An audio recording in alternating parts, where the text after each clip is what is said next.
नाजरीन, खबर शामिल करते हैं खानेवाल से, जहां एबीसी न्यूज के deputy bureau chief Mohammad Kaleem Muawiya की रिपोर्ट के मुताबिक खानेवाल की तहसील मियां चन्नू में पाकिस्तान नजरियाती पार्टी के चेयरमैन शहीर हैदर सियालवी की आमद हुई। जहां शहीर हैदर सियालवी ने प्रेस क्लब में प्रेस कॉन्फ्रेंस की।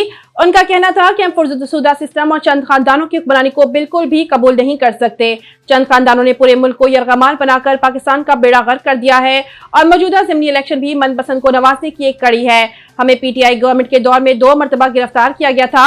शहीद सियालवी का कहना था कि मैं अपोजिशन अलायंस की हमायत का ऐलान करता हूँ और हम पूरे पाकिस्तान की तामीर और तरक्की को एक साथ देखना चाहते हैं।